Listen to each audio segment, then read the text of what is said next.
Hello everyone, welcome to my channel Core Physics. On this channel we are going to dive deep into the concepts of physics and see that how a natural incident is governed by some physical laws and how physics is applied to our daily life. Now, before we dive deep into the realm of physics, we must ask ourselves a very fundamental question, that is, what is physics? Like literally, what is physics? From our textbook and what we are told in the university and or in our college or in our school, that is the subject. But to understand that what physics more on the fundamental level, let us say a person observes a natural incident. A person observe a natural incident,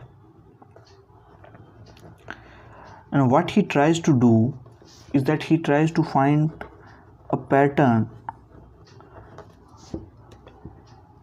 in these same type of other incidents. Now these patterns, they can be called as theories. Since these theories belong to these natural incidents which happens in our universe, we can say that these are the theories of physics.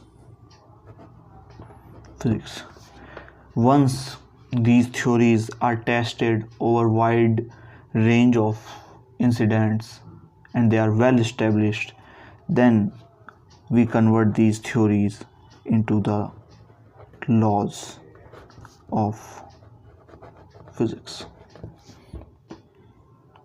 Physics is simply the study of our surroundings, that in which we observe an incident, then we try to find out a pattern. If the pattern is well established and we see this pattern in every other incident, then we can call it a law of physics. So physics is just not the collection of facts and experimental data. It is moreover the collection of some theories about some natural incidents. Now, many people make many theories, and the persons who make theories in the field of physics, we name them as physicists, and we are very well aware about it. What happens that there is always a possibility of disproving a law. I cannot say that this law is a universal,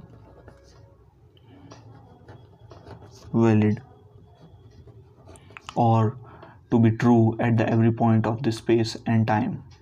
There is always a possibility that we can find an incident which does not happen according to that particular law. So what happens that when we find the new observation, we modify these old laws and correct them, and then we form a new laws. So it's a very dynamic subject. We cannot say that any law is a firm law and it will be always true, but since it's tested on various incidents, so we can say that this particular law have a wide range of applicability.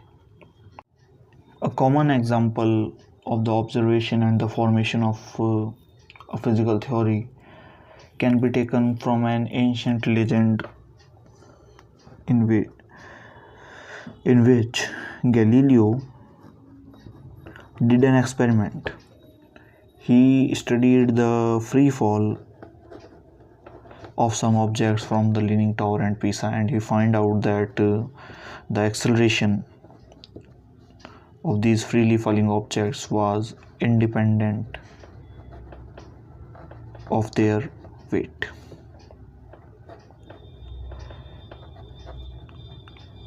But was the Galileo always right? No, he did not, because this statement is only true for the objects on which the air friction is very less. For the objects which have very large air friction, this thing can differ. So does that mean that Galileo was wrong? We cannot say that.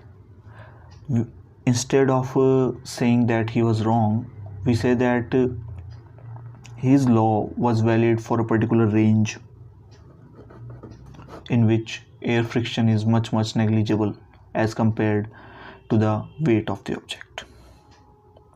So this is what happens in the physics, that every law has a limited range,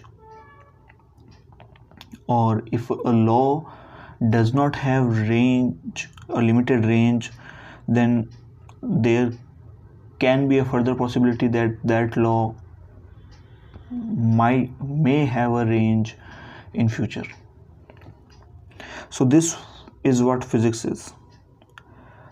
In a simple word, that what we do is that a physicist observe a natural incident, then try to find out the pattern, and that pattern was roughly called as theory of physics. And then if the pattern is well established and true for wide range of incidents, then we call them laws of physics. And physics is not the mere collection of facts and data, it's also the process through which we go as we try to establish the laws. So thank you very much, guys. I hope you understood that what I wanted to convey here. Now, to stay tuned, please like, share and subscribe my channel. Thank you very much.